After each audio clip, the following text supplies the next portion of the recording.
Então, bom dia a todos os presentes, sejam bem-vindos à defesa do TCC2 da discente Jaqueline Lazarotto, com o título Aplicação da metodologia PINT em uma rede de trocadores de calor em uma planta de etileno. Para compor a banca de avaliação do trabalho da Jaqueline, eu apresento o professor Adir Silvério Sembranel e o professor Douglas Júnior Nicolin, a quem eu desejo um bom dia e já os agradeço por aceitarem o convite para a avaliação deste trabalho. Eu pediria a todos, com exceção da banca e da Jaqueline, para que fechem as suas câmeras, os seus microfones, durante a apresentação do trabalho da Jaque. Nós vamos ter duas partes nesta sessão pública de defesa. A primeira parte, que é a apresentação do trabalho. Jaqueline terá de 15 a 20 minutos para fazer a sua exposição oral. E, posteriormente, a segunda parte, onde nós teremos a arguição da banca. Jaqueline, em condições? Sim. Então, Jaqueline, a palavra é sua. Você tem de 15 a 20 minutos. Muito obrigada. Então, queria agradecer a presença de todo mundo aqui, principalmente a banca. O meu trabalho é a aplicação da metodologia PINT em uma rede de trocadores de calor numa planta de etileno. O etileno, ele é um produto muito importante na indústria química, visto que a partir dele pode ser feitas várias coisas. E a matéria-prima dele pode ser tanto etano, como propano, querosene, entre outras matérias-primas. O etano ele é mais utilizado devido à boa conversão e seletividade, além de que o processo dele é mais simples, gerando aí um custo capital menor. A integração energética tem como objetivo principal reduzir os custos totais da planta, através da redução do consumo energético dela, reduzindo o número de trocadores de calor e da área de transferência de calor envolvida no processo. Para aplicar a integração energética, nesse trabalho foi utilizado a metodologia chamada análise PINT. Então, tem alguns conceitos que são muito importantes para a análise PINT. Entre eles, correntes frias, né, que são aquelas que necessitam de calor, as correntes quentes, que são aquelas que necessitam ser resfriadas, e as utilidades, que podem ser quentes ou frias. Aí vai depender se os fluidos precisam que retire ou forneça entalpia. O processo de fabricação de etileno, ele consiste de 4 etapas: o craqueamento, a compressão, a separação e o resfriamento. Como já foi visto na literatura, e é um alerta que se faz quando a gente começa a fazer a integração energética, é observar se existe alguma limitação física da planta. Então, por a planta muitas vezes ser muito grande, como por exemplo, se a gente fosse integrar uma corrente da seção de craqueamento com a de resfriamento, a gente poderia gerar muito custo com tubulações ou bombas. Então, por isso que é preferível fazer de algumas etapas do processo. Então, para fazer dessa etapa do processo, a gente analisou cada uma dessas partes e através do documento do Departamento de Energia dos Estados Unidos. E como a gente vai querer trocar calor com correntes quentes e correntes frias, é necessário ter uma boa mescla entre elas. Então, as duas etapas que eram melhores para fazer a integração eram o craqueamento e o resfriamento. Então, para conseguir escolher entre essas duas, buscou-se na literatura também qual que era o consumo de energia. Então, foi visto que 57% de energia é gasta no processo de craqueamento, então ele foi escolhido para a integração energética. Então, aqui tem um fluxograma da planta que foi utilizada, aqui são as nossas correntes frias e aqui as correntes quentes. Boa parte dos dados foram retirados desse documento do Departamento de Energia, porém, alguns dados ficaram faltando e aí foram complementados através do software Coco. Porém, para obter esses dados no software de simulação, é necessário que a gente conheça todos os compostos. Nesse documento do Departamento de Energia, ele colocava o nome dos compostos abreviados, como, por exemplo, o etil 01. Então, para descobrir quais que eram esses compostos exatamente, buscou-se na literatura quais que eram as reações que ocorriam, e aí, a partir da literatura, né, como no documento do Departamento de Energia tinha a fração mássica de todas as correntes e a vazão molar total, utilizou-se da relação para calcular o número de mols de cada um dos compostos. Então, primeiramente, pegou uma corrente que tinha só um composto e comparou-se através do número da massa molar. Então, por exemplo, o etil 01 era o etileno. Outro dado que se descobriu é que o óleo ele tem uma massa molar de 266. Porém, não foi possível descobrir qual era o composto exato, visto que é um hidrocarboneto de cadeia muito grande, então fica difícil distinguir qual era o composto. Outra coisa que teve é que no coco a gente não encontrou um hidrocarboneto exatamente com essa massa molar. Então usou-se o que tinha massa molar mais parecido, que foi o nonadecano, que ele tem uma massa molar de 142. Uma outra coisa que foi visto quando a gente inseriu os dados no software de simulação foi que a carga térmica dos trocadores de calor divergia do software. Então a gente optou por usar o do software do Coco, né? Um outro ponto que a gente já fez nessa etapa do processo foi unir os trocadores de calor E114 e E113.2, visto que esses trocadores de calor eram usados em sequências para resfriar uma corrente que é igual, então, de composição igual. Outro ponto que foi feito também antes de colocar, de estudo, fazer a integração energética e colocar no software Hint, foi a divisão de correntes. Para fazer a integração energética, é necessário que o CP seja constante. Então, para o CP ser constante, no vapor, em correntes que tinham apenas uma fase, a gente usou o CP médio. Já para correntes onde tinha duas fases, a gente fez uma aproximação do CP através da variação de entalpia, e então a gente dividiu todas as correntes, resultando assim em 9 correntes para fazer a integração energética. O coeficiente convectivo também, ele é um ponto importante para fazer a integração energética, e a gente utilizou de duas rotas. A primeira calculando através do Hint. Então, para correntes com apenas uma fase, utilizou-se a correlação de convecção forçada dentro do tubo, que apresenta essa correlação aí para o número de Nusselt, e para correntes com duas fases, utilizou-se a correlação de Boyle. Todos os dados que foram colocados, tanto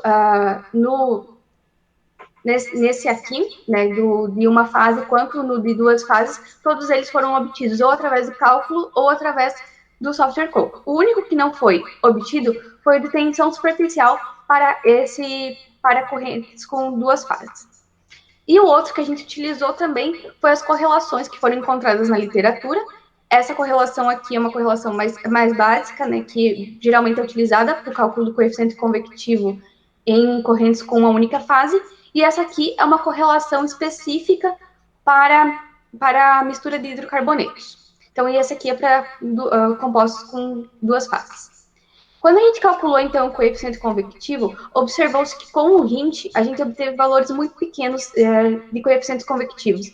Já ao calculado, a gente teve uma ordem de grandeza aí muito mais parecida. Esse valor muito pequeno de coeficiente convectivo, ele vai acarretar numa área de troca térmica muito grande. Então, isso pode ser devido aí a gente ter usado a tensão superficial igual para todos os compostos, né? Então, teria que ter um estudo mais aprofundado em como que a tensão superficial ela interfere na correlação que o Hint utiliza, e também tem um detalhe, né, que o Hint ele foi publicado já faz algum tempo, né, e ele não tem nenhum manual que forneça maiores informações de como usar essas correlações.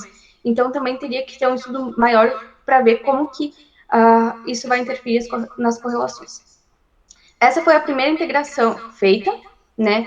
Então, para essa primeira integração, as correntes 2, 3, 4 e 5, elas não foram, e 9, elas não participaram da integração energética. Um outro ponto que a gente notou quando foi feita a integração energética, que o software mostrava que o mínimo necessário era 3.900. Porém, quando a gente fez a integração, o mínimo que a gente conseguiu foi 4.900. E ele também mostrava, através do critério de viabilidade, que a corrente 8, ela integrava com a corrente 2. Porém, isso não é possível, porque a temperatura abaixo do pint era de 339,20. E a temperatura de saída do trocador de calor 4, ela precisava ser uma temperatura de 339,40. Isso dá uma diferença de 0,2, né?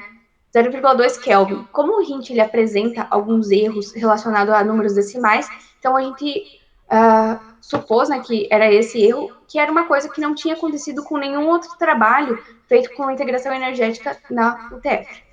Então, essa aqui, então, a gente retirou as correntes que não foram utilizadas, e essa aqui foi a nossa integração energética final. Então, para melhorar essa integração energética, foi feito o cálculo de custos, que utilizou-se essa equação. Ela foi a mesma para todos os trocadores de calor, visto que todos os trocadores eles têm área de 1 a 80 metros quadrados. Para o cálculo de utilidades quentes, utilizou-se um custo de 467,68 dólares por quilowatt-ano, e para fria foram utilizados um custo de 11,16 kWh também. Então, a partir dessas equações, né, dessas informações, quando foi colocado no RINT, ele gera esse gráfico de custo anual pela diferença mínima de temperatura. A diferença mínima de temperatura que a gente utilizou inicialmente foi de 10 Kelvin.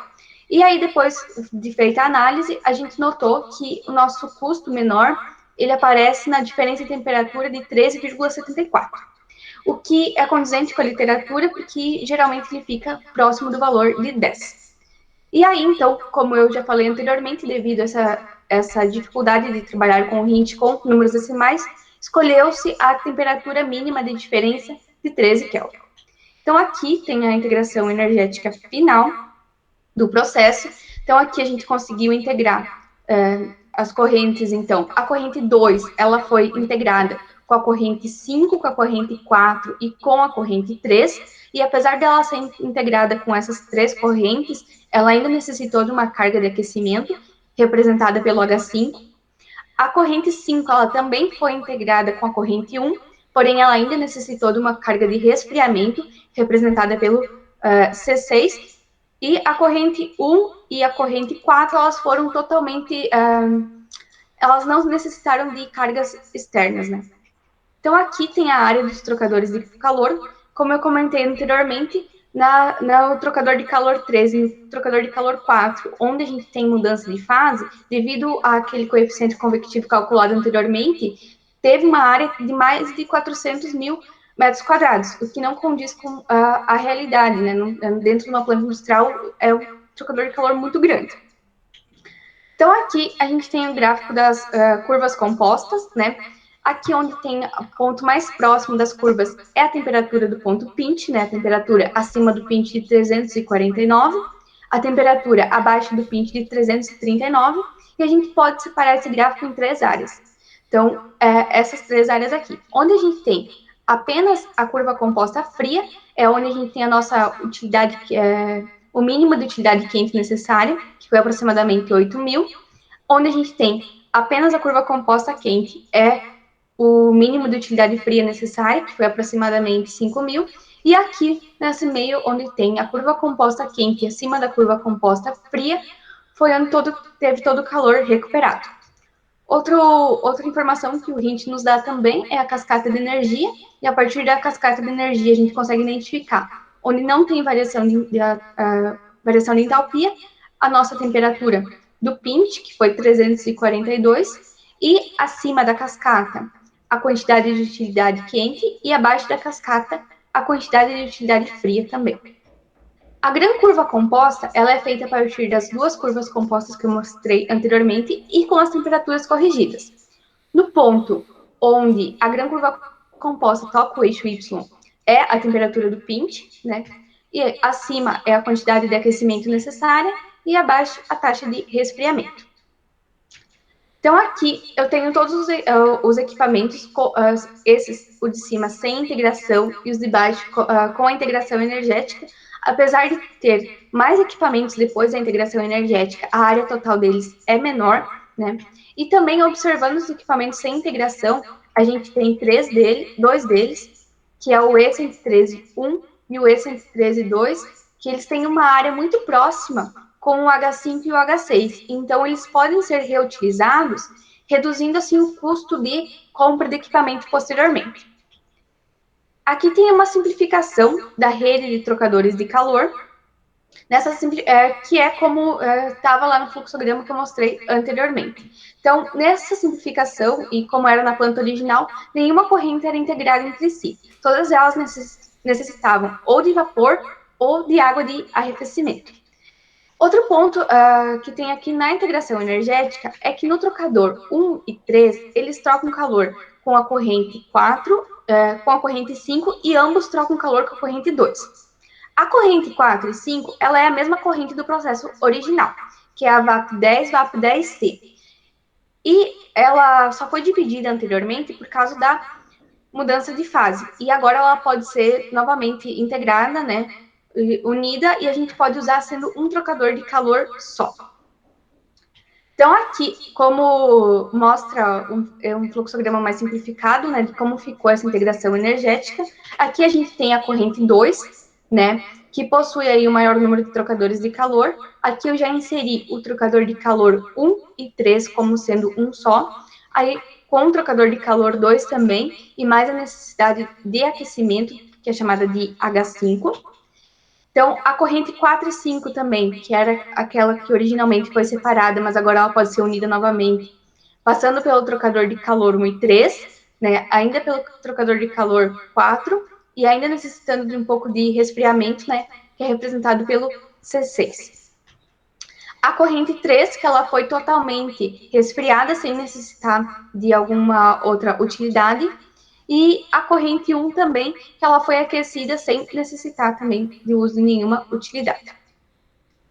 Então, os custos para totais de utilidade sem integração foi de aproximadamente 5.567.723, né? Porque nenhuma das correntes eram integradas, e aí por isso que ele tinha um custo bem alto com utilidades.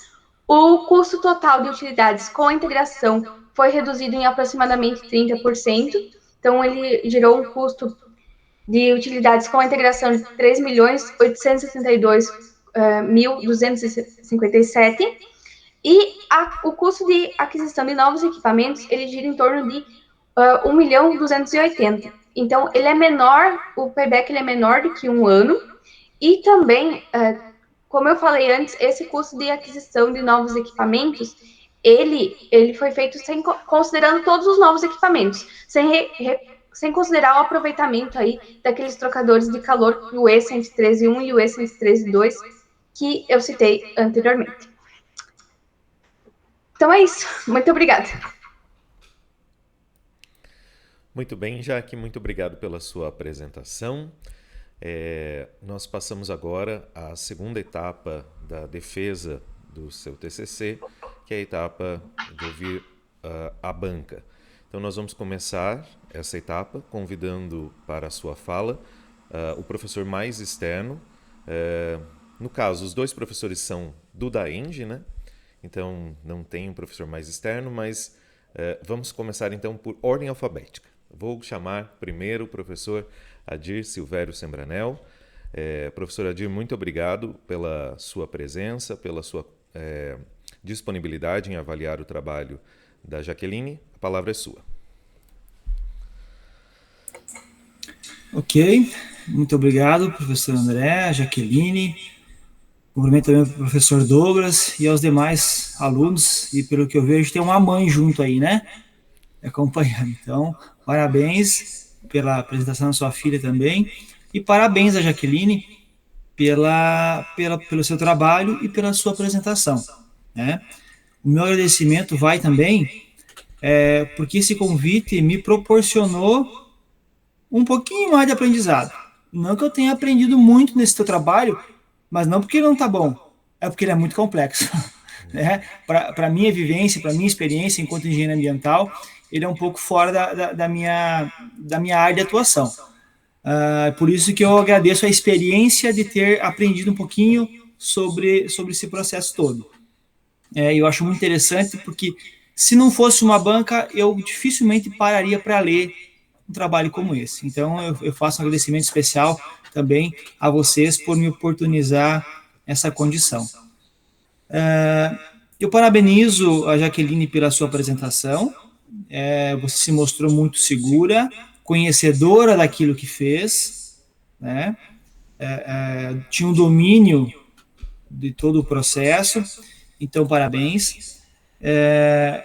O seu trabalho, de maneira geral, ele é um trabalho muito bom, né, com boas referências, boa escrita, um referencial bibliográfico também robusto, com alguns detalhezinhos, né, que eu vou apontar depois. Primeiro a gente elogia, depois a gente aponta as possíveis melhorias, né?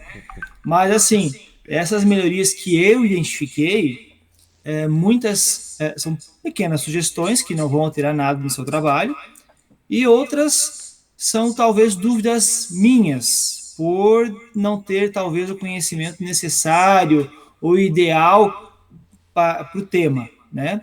Mas me esforcei para entender, para compreender e para tentar auxiliar no seu trabalho de alguma forma, ok? Então parabéns mais uma vez. Eu peguei o seu texto, né? Você mandou em Word, então eu fiz ali algumas correções que eu achei pertinente de texto, conjugação verbal, algumas transições, né? Algumas adequações nos textos, mas que eu também não vou apontar agora porque não cabe, tá? Eu vou tentar apontar aquilo que eu acho que é mais relevante.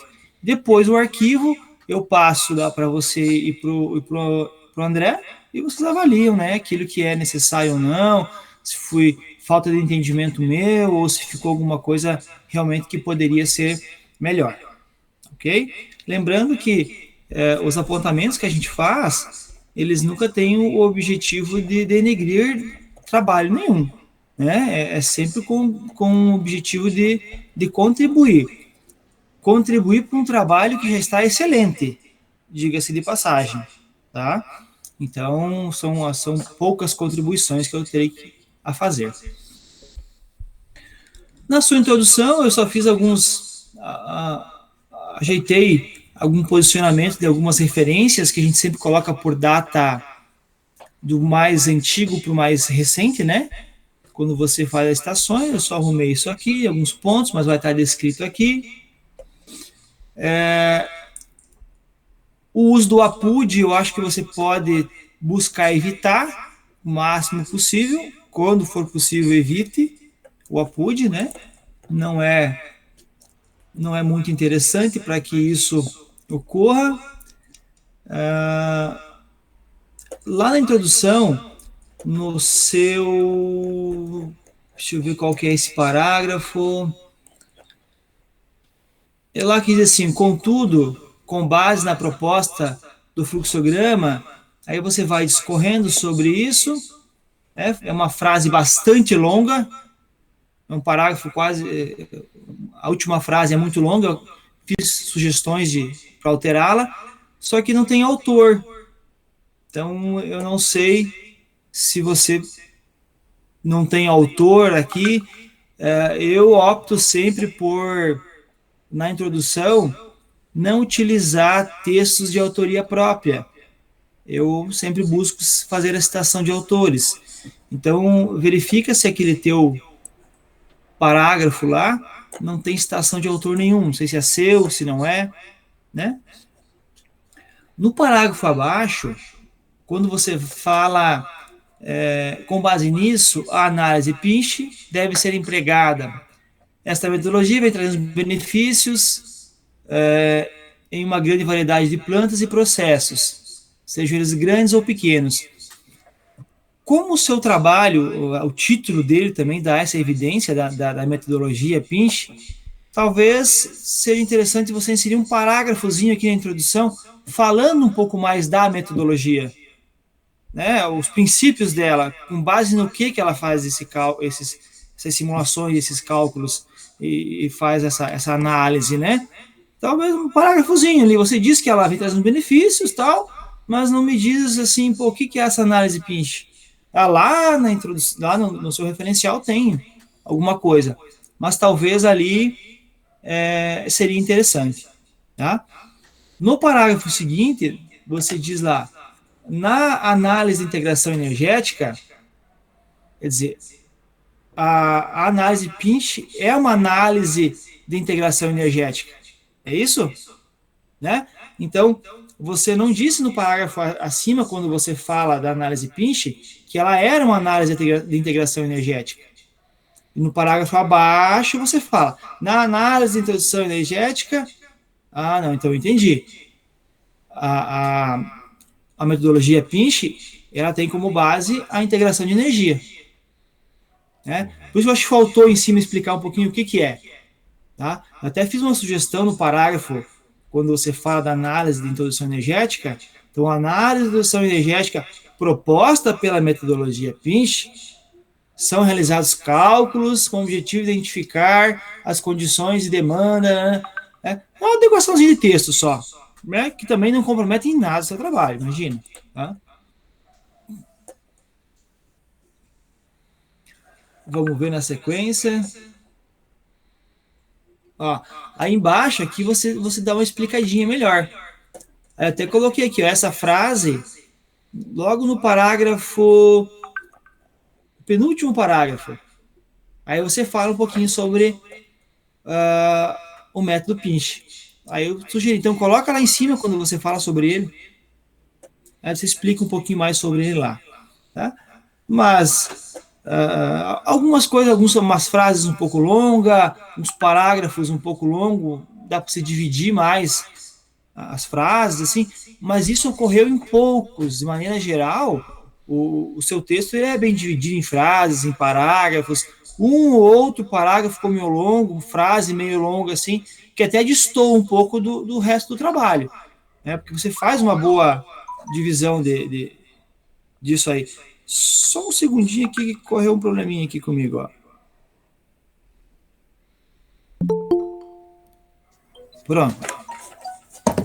Despertou um alarme aqui que não era para despertar. Tá? Que mais?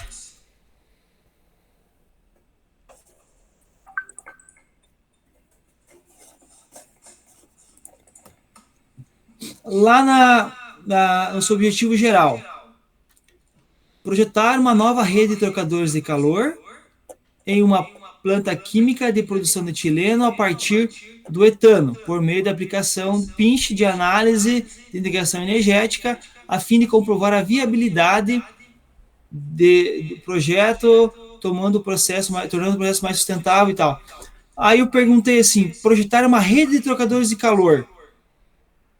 Aí eu fiz uma pergunta, foi uma simulação, foi uma planta real? Como que foi? Porque até então, eu vi que depois, sim, você pegou lá os dados do departamento de energia, né? Que deve ter feito o levantamento de algumas plantas e fez isso. Mas ainda no seu objetivo geral, eu não sei como que vai ser, né? Eu vou saber isso lá para frente. Então, o seu objetivo geral, talvez, tenha que ter isso. Eu sempre tenho não chega a ser divergência, são métodos diferentes de desenvolver um processo. Eu já participei de algumas bancas da química e a gente sempre tem um embate, né, nesse momento dos objetivos, especialmente nos objetivos específicos, que muitas vezes a gente confunde o objetivo específico com metodologia, né? E eu tento tirar sempre o método do objetivo específico. E nas bancas de química que eu tenho participado, eu sempre tenho a impressão que tem um método junto lá no objetivo específico. Mas são formas diferentes de ver a apresentação dos objetivos específicos. Tá? Então, o que eu vou fazer agora, os apontamentos que eu estou fazendo, tanto no seu objetivo geral quanto no específico, tem esse viés. Um entendimento diferente, talvez, daquilo que possa ser apresentado nos objetivos específicos. Tá?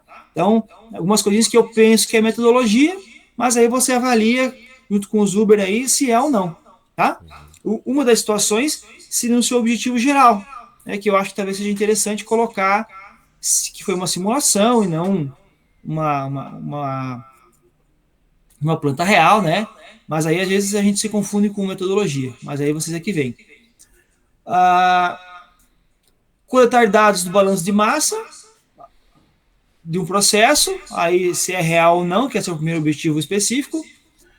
No segundo, que eu tenho mais essa impressão que é metodologia, quando você vai empregar os valores encontrados no balanço de massa do software, no software Coke Simulator, de maneira a complementar e certificar as informações necessárias para os balanços. Eu entendo que o Coke Simulator talvez seja uma metodologia para você fazer balanço de massa, que pode ser feita com qualquer outro software, né? Então eu entendo que nesse momento o software Coco Simulator é metodologia.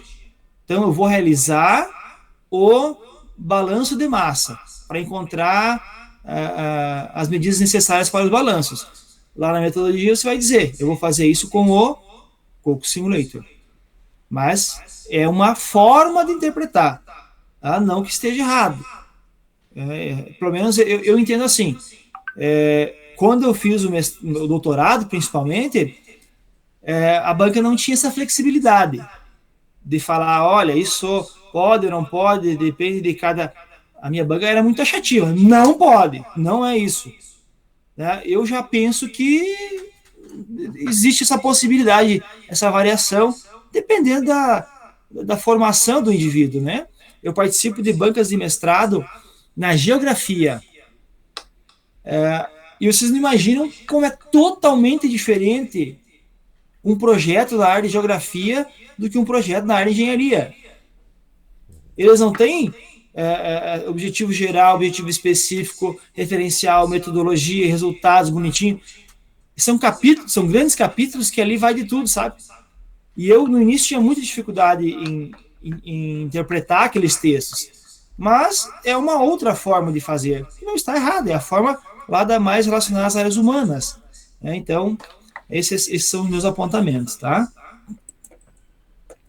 Já quando você fala da metodologia Pinch, eu não entendo que é metodologia, por quê?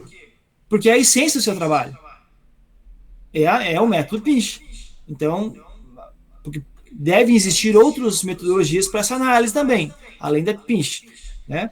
Mas como o seu projeto, até o título diz que é isso, eu não entendo que aí nos objetivos específicos isso caiba como metodologia, diferente do que o simulador Coco. Né?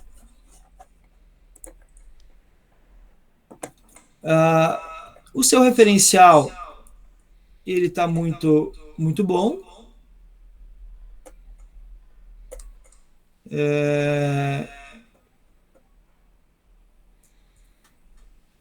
Alguns pontos que eu acho que não precisava, algumas subdivisões de itens por constar uma frase, um parágrafo.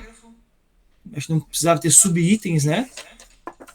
Se é necessário somente uma frase ou um parágrafo, talvez esse subitem não seja necessário.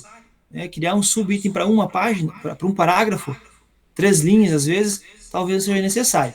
Mas também não é nada que comprometa o seu trabalho, tá?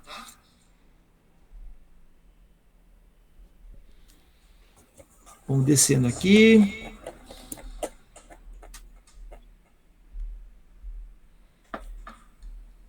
Eu não identifiquei o autor Roman, 1971, na sua bibliografia. Depois dá uma corrigida lá, mas eu deixei anotado aqui também, tá?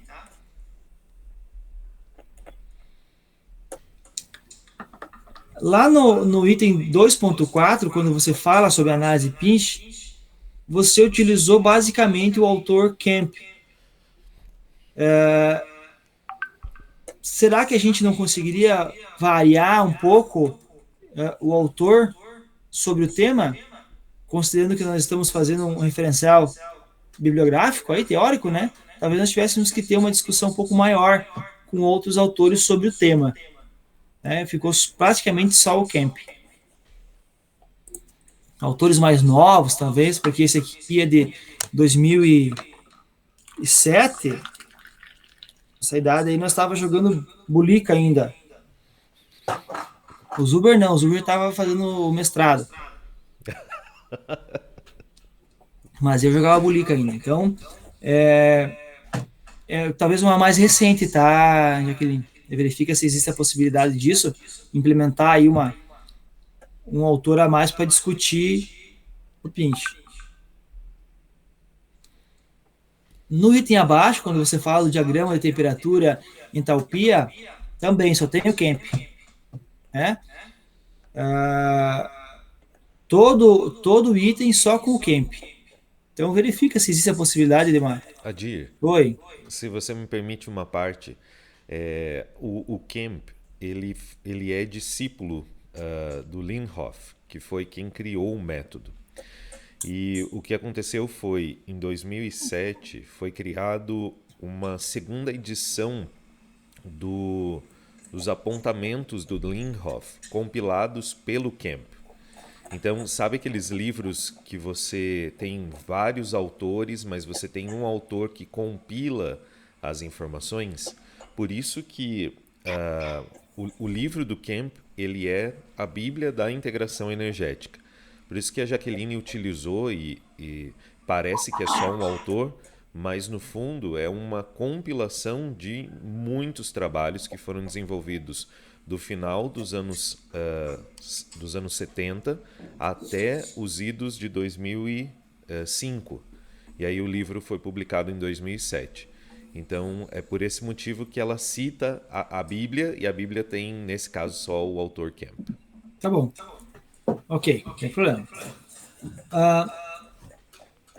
Em algumas fórmulas, você usou 20 e poucas fórmulas, né? Bastante fórmulas. Em algumas delas, talvez falte o significado, né, dos componentes das fórmulas ali, das variantes da fórmula, né? Algumas você coloca, outras não. Então, talvez seja interessante explicar o significado para facilitar o leitor aí, né? Aí você fala sobre o software Hint.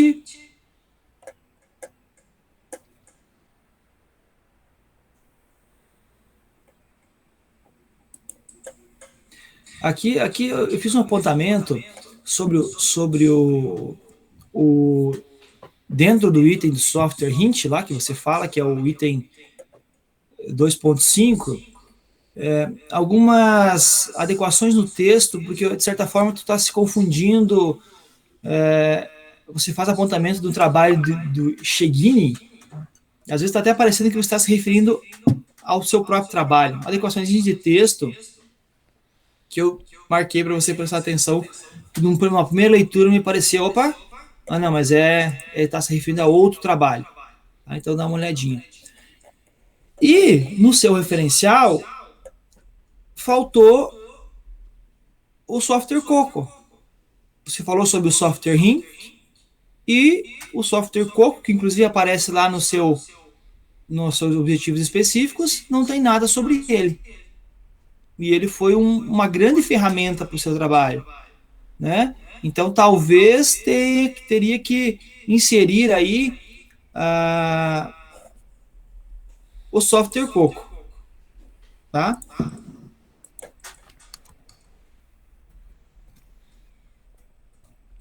Deixa eu dar uma olhadinha aqui.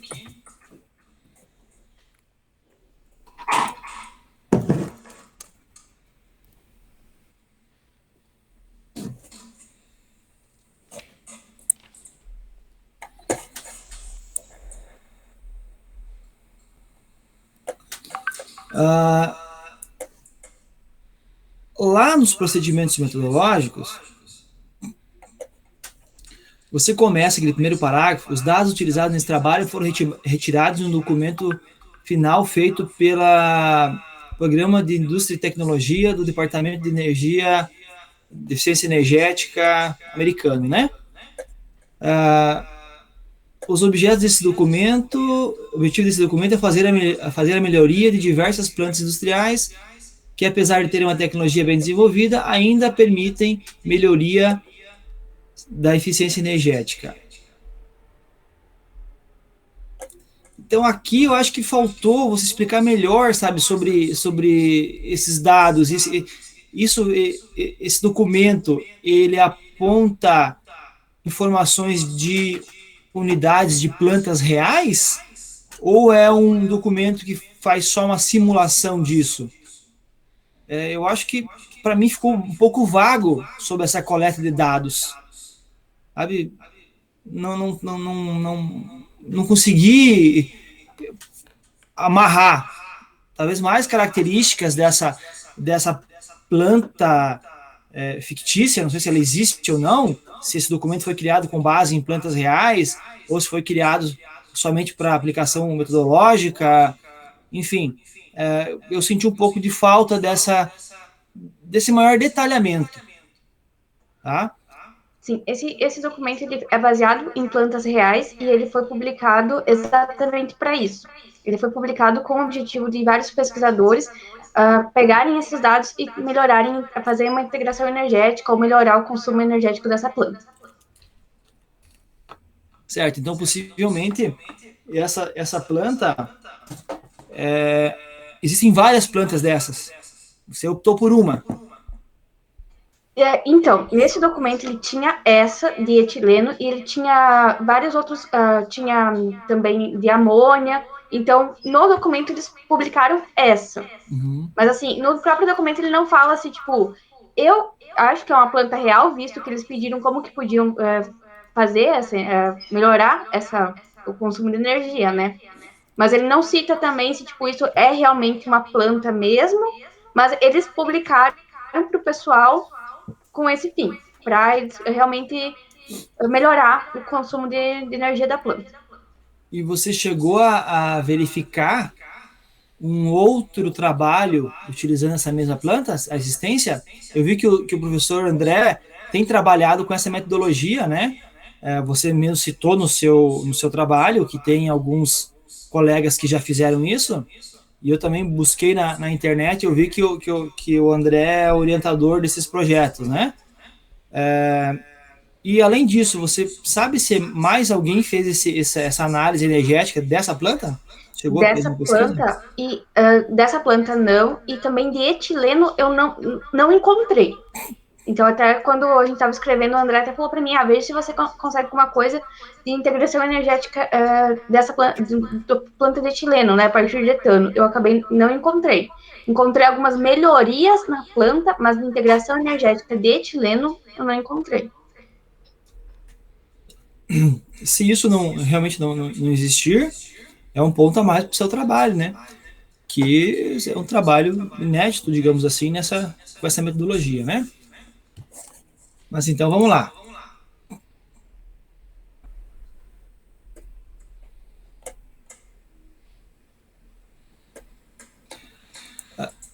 Em alguns momentos, ali o seu terceiro parágrafo do procedimentos metodológicos tem assim, após a realização e a verificação computacional dos balanços de massa e energia, e por meio do emprego do software de simulação COCO, definiram-se as metas de economia de energia utilizando a metodologia PINCH, de maneira... Isso aqui talvez já esteja aparecendo um resultado, né? Após a realização e a verificação computacional dos balanços de dados, por meio... Parece quase um resultado do seu trabalho, sabe? Nós estamos ainda no item de metodologia. Tá? Então, talvez tenha que dar uma adequadinha aí. Vocês avaliem se é pertinente ou não, tá?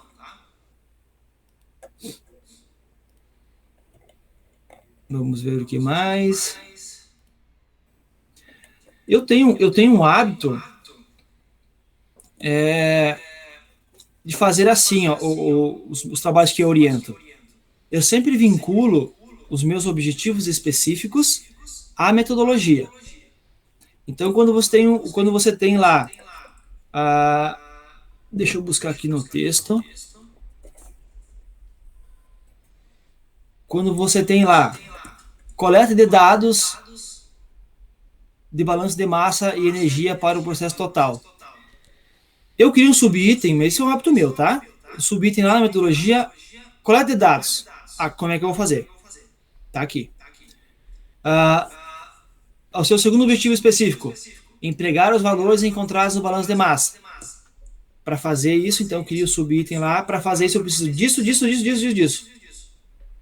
Eu, como inexperiente no assunto, quando eu vejo sua metodologia, eu não consigo entender para que serve, muitas vezes, cada um daqueles itens da sua metodologia. Eles não estão vinculados a um objetivo específico. Então, eu, como não sou um conhecedor do processo, eu tenho dificuldade. Tá, mas isso aqui serve para quê? Para empregar o valor, tá tudo isso aqui. Para realizar a análise PINCH, ela teve que fazer isso aqui. Essa subdivisão, eu acho que ela facilita muito a leitura. E eu, quando entrei na sua metodologia, eu fiquei buscando, tá? Isso aqui vai para lá. Eu até, se tu for pegar o meu texto aqui que eu escrevi, eu coloquei lá, esse aqui para o objetivo número 1. Esse aqui é o objetivo número 2. Esse aqui é o objetivo número 3. Para eu tentar me organizar também. Então, eu acho que facilita muito a leitura. Né? Então, eu não sei se isso compete ao trabalho de você, se é pertinente ou não, mas eu sinto falta disso, que me facilita muito. Para fazer isso, o que eu tenho que fazer? Tá aqui a metodologia. Se eu tivesse um domínio sobre o assunto, aí eu ia saber, não, isso aqui é para aqui, isso aqui é para aqui, mas eu não tenho esse domínio. E eu, para ter um domínio, eu teria que ler esse trabalho 3, 4 vezes para, sabe, fazer umas simulações, fazer algumas análises. Então, eu sinto falta disso, sinto muito falta disso nos trabalhos. E eu sempre oriento os meus alunos a fazerem isso. Tá? Mas também é uma definição de vocês, não é uma regra. Tá? Eu só estou transmitindo o meu sentimento, tá?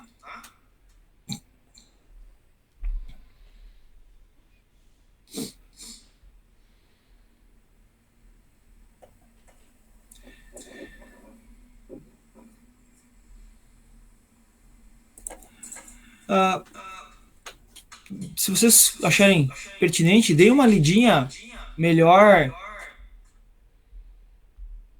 Só um minutinho aqui, pessoal. Eu estou recebendo visita. Vem dar oi aqui.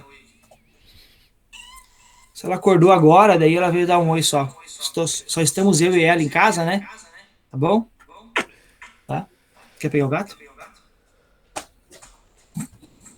Desculpa aí, mas eu tô trabalhando em casa e em casa tem os detalhes, né? Vocês não têm filho ainda, né? Tá bom. Né? Eu tenho. Fique à vontade, professor Adir. Sem problemas. Dê uma lidinha nessa sua metodologia, em algumas partes. Eu acho que ali tu coloca um pouco, às vezes, do referencial, explicando demais como você vai fazer e o que é aquilo que você tem que fazer, sabe? Talvez nós temos que dar uma ajeitadinha aí, em alguns pontos. Eu confundo, às vezes, um pouco de resultado, um pouco de metodologia e um pouco do referencial lá na sua metodologia, em alguns aspectos, assim.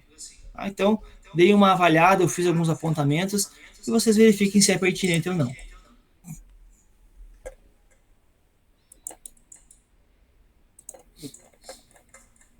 Muitas fórmulas, né? Bastante fórmulas, algumas sem indicação do significado dos seus componentes, se você dá uma olhada.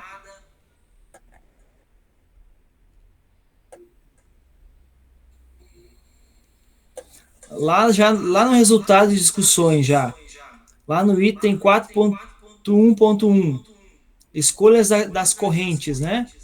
Para realizar esse trabalho, fez-se a coleta de dados da literatura. A fonte principal dessa pesquisa foi o Departamento de Energia Industrial e Tecnologia. Isso me parece metodologia, né? Então, dá uma avaliadinha. Eu bati um pouco a cabeça para entender o que era corrente fria e corrente quente, né? Tem uma relação entre o valor de entrada e o valor de saída, né, da própria corrente, não necessariamente a temperatura. Mas aí eu entendi e tocou o barco, né? Quando você insere lá a sua primeira tabela 1,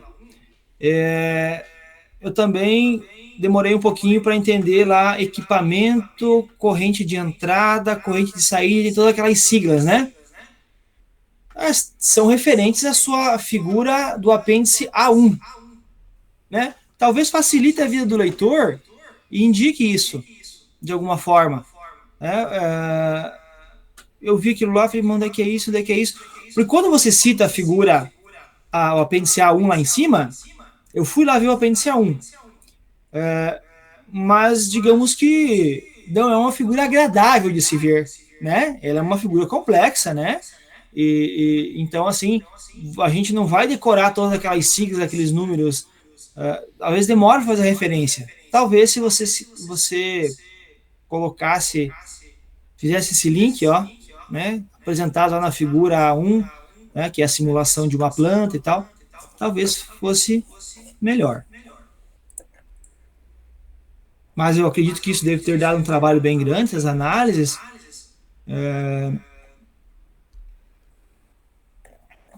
porque são bastante dados. Uma outra dúvida que me surgiu, ainda nesse mesmo item, logo após a sua figura 8, você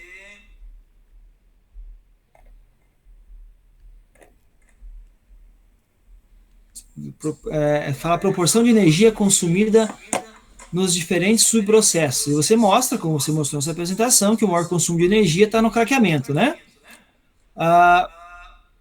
Da onde que é essa fonte?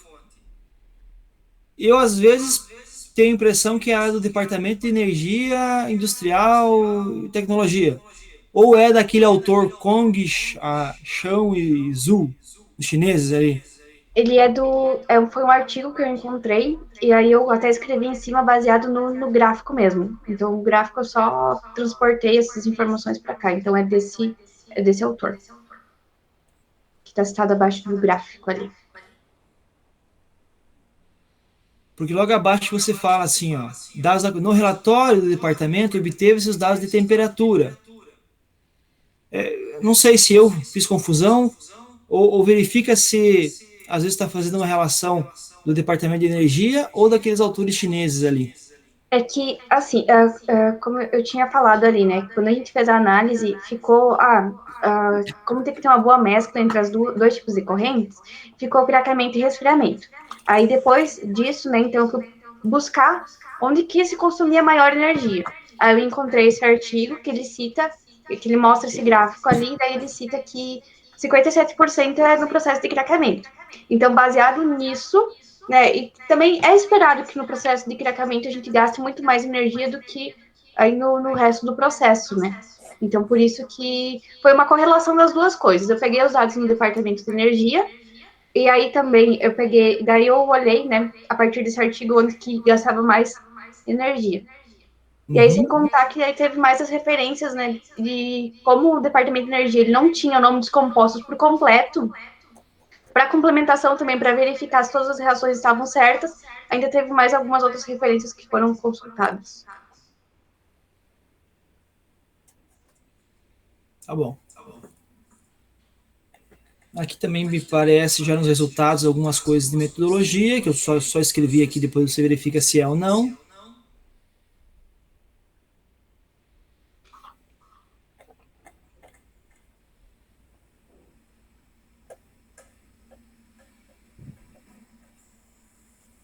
Deixa eu ver aqui no software Coco o que eu anotei.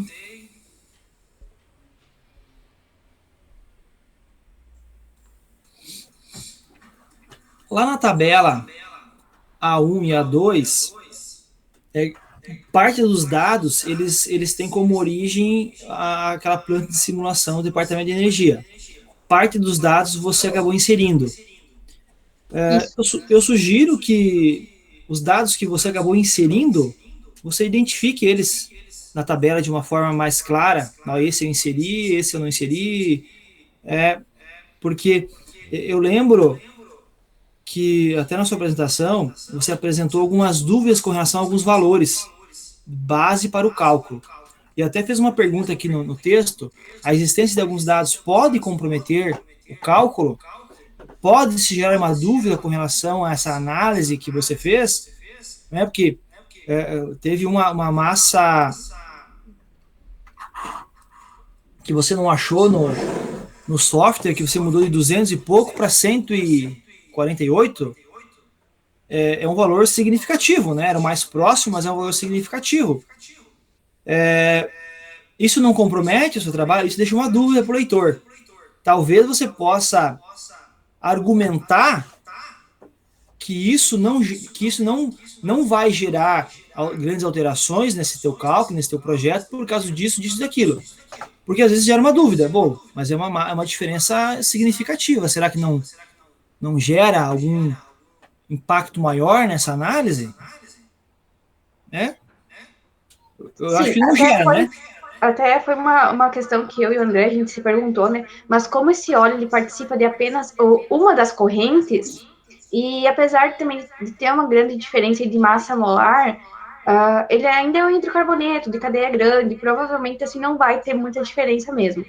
E se fossem várias correntes, até seria algo a se pensar, mas como participar de apenas uma corrente, então, porque todos os outros compostos a gente conseguiu ter aí um pouco mais de certeza, né, baseado no número de mols e também depois do balanço molar por elemento, né, que deu uma pouca diferença. Então, os outros compostos, então, é praticamente certo que estão corretos. Tá. Argumenta isso, né? Olha, faz parte só de uma linha, não vai, né? Para ficar Beleza. mais claro para quem não conhece muito do assunto, né?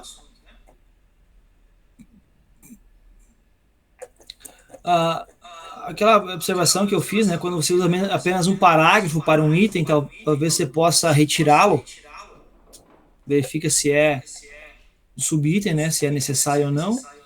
A sua figura 11, que ela mostra a carga do resfriamento, é um valor, mas eu acho que é desnecessário aquela figura, coloca no texto mesmo, que é só uma caixinha de texto do software, possivelmente, né? Talvez seja necessário inserir uma figura para aquilo.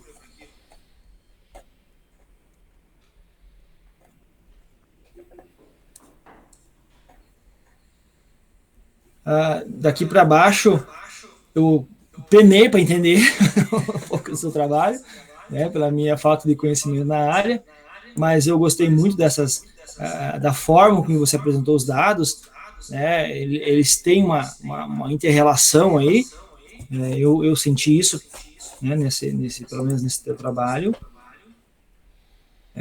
Fiz algumas correções de texto aqui, mas o que eu senti falta mesmo nos seus resultados e discussão, que parece-me apenas resultados. Faltou um pouquinho de discussão, né? É que a gente não tem que entender que essa a utilização de outros autores, alguns professores chamam de fuxico, né? Mas o trabalho do fulano deu isso, o trabalho do Beltrano deu aquilo. Não é isso que a gente quer, mas é que você consiga argumentar sobre as respostas que você obteve, sobre os resultados que você obteve. Eu não sei, mas nós temos aí 3 autores, se não me engano, 3 ou 4 autores da própria UTF, do curso de Engenharia Química, que fizeram esse mesmo trabalho, claro que com outros produtos, né, com outros elementos, mas talvez você pudesse utilizar esses, já que você enfatizou que existem eles, né, lá no seu referencial, para trocar uma ideia. Olha, isso funciona, isso não funciona, isso deu, para análise tal não deu certo, pode ser por causa disso. O ideal seria que a gente conseguisse algum trabalho numa planta de etileno também, né, ou um autor que utilizou um método diferente para fazer essa análise de conversão de energia, para discutir os dados, né, para a gente ter um pouco mais de base. Então você tem um referencial bom, né, utilizou bastante artigos internacionais, o que isso valoriza muito o seu trabalho, mas talvez aqui a gente pudesse utilizar esses artigos para discutir alguns dados, né? Eu acho que faltou isso, é um trabalho muito bom, mas que aqui nos seus resultados, eu acho que o que pesa mesmo é essa falta de argumentação, de discussão dos dados. Apresentou os dados, mas discutiu pouco os dados. Eu sei que a parte mais difícil do trabalho é essa, buscar autores, fazer a leitura, você busca lá 10 artigos, 20 artigos, aproveita nada, aproveita uma frase. É penoso, essa parte é penosa. Mas talvez seja interessante você fazer isso. Eu não sei, eu estou vendo aqui, não tem a citação de nenhum autor ao longo dos seus resultados. Se você fosse querer fazer uma publicação desse seu trabalho, por exemplo, talvez isso faça falta. né? Porque realmente não tem autores discutindo os seus dados, ok? Como eu citei lá nos referencial teórico, né, do pessoal da UTF, e talvez esse seja o melhor caminho, porque desde que eu comecei a TCC um ano passado, eu já venho tentando procurar plantas de etileno que fizeram a integração energética e eu acabei não encontrando, né? Então, talvez ir por esse meio, eu comparar com os resultados do pessoal da UTF, então, já que eu já citei essa metodologia, seja o melhor caminho mesmo. Veja se existe essa possibilidade, se, né, é compatível essas análises e tal, mas talvez seja interessante, ok? Na sua conclusão, de maneira geral, acho que ela responde os objetivos específicos, né? É outro link que eu faço com os objetivos específicos. Eu construo e faço a leitura de TCC sempre com um objetivo específico junto. Dou um Ctrl+C lá nos objetivos específicos e levo eles lá para a metodologia, e levo eles lá para os resultados, e levo eles lá para a conclusão. Respondeu isso aqui? Tá aqui. Respondeu isso aqui? Tá aqui. Né? Talvez seja uma forma muito pragmática de você responder, né? Mas eu entendo como mais fácil de compreensão. Então, sabe, cada cadeirinha no seu lugar, né, fica mais fácil. Mas eu acho que sim, você falou aqui sobre os custos, você falou sobre as metodologias, enfim, eu acho que a sua conclusão, ela está adequada, né? Algumas adequações de texto, talvez, mas eu vou deixar marcado aqui no trabalho. E por último, quando você faz a citação de um artigo de uma revista, não é necessário você colocar o link. Pelo menos eu não tenho percebido isso nos trabalhos. Não sei se é uma norma da UTF colocar os links. Olha, eu creio que é. É. Porque quando eu fui fazer, eu acabei, tipo, deixando a norma do lado, sabe? E fui copiando. Então, eu creio que seja, assim, uma norma da UTF colocar os links. As revistas não pedem, né? As revistas, quando muito, pedem o DOI e a citação. Porque quando você coloca lá o título e a revista no Google, pá, ele vai direto lá, né? Então, mas é um apontamento que você verifica se a norma é necessária ou não, ok? Vamos ver se eu fiz mais algum apontamento para cá.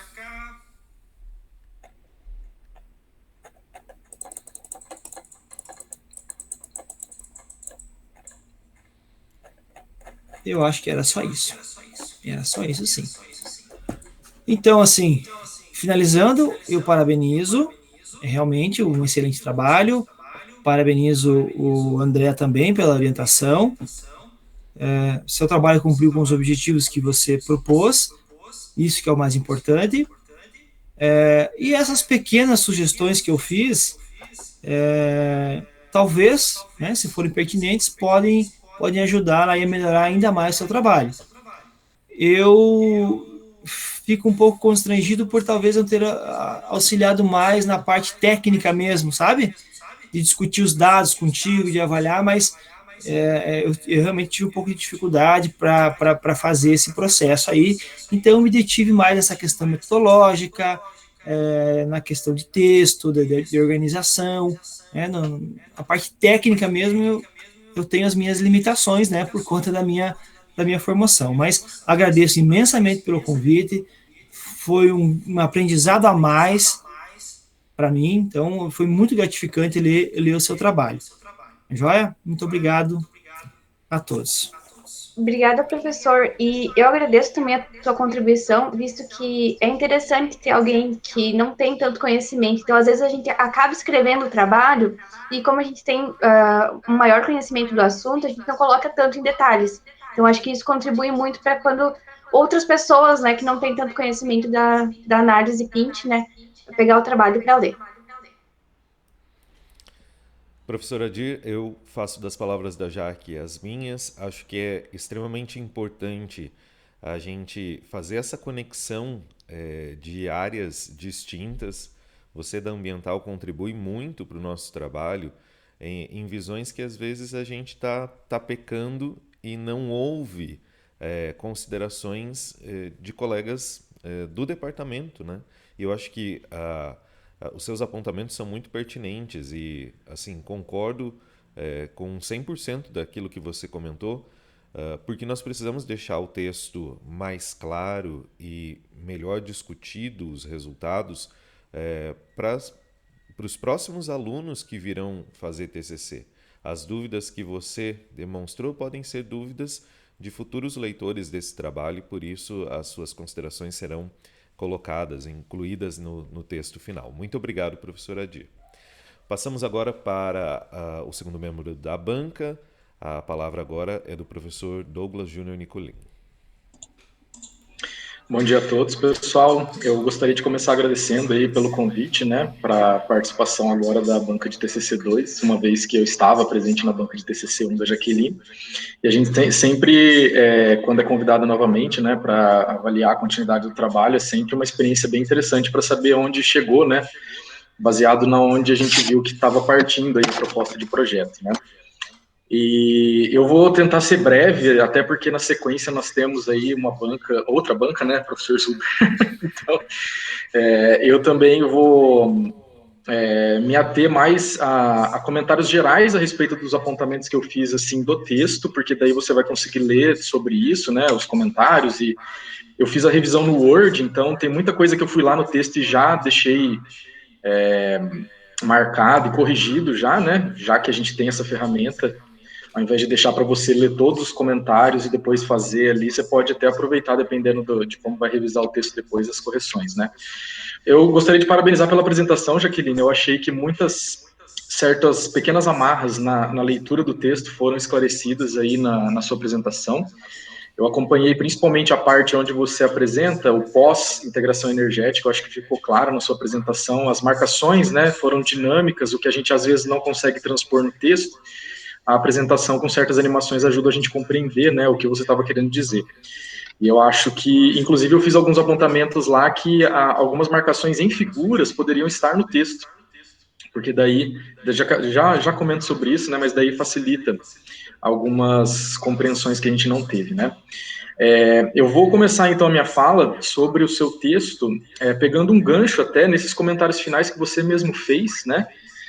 Eu acho que uma dica muito valiosa, e isso fica para a nossa vida profissional em todos os sentidos, porque a gente precisa se comunicar de forma escrita o tempo todo.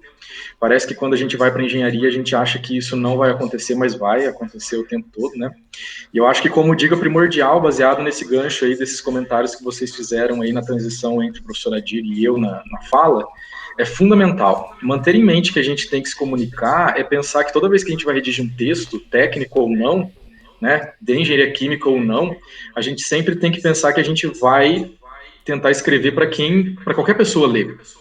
Uma vez que você está revisando o seu texto e esbarrou num trecho em que você pode perceber que a pessoa menos entendida do planeta poderia não compreender aquilo, já é um sinal de alerta em que a gente precisa revisar.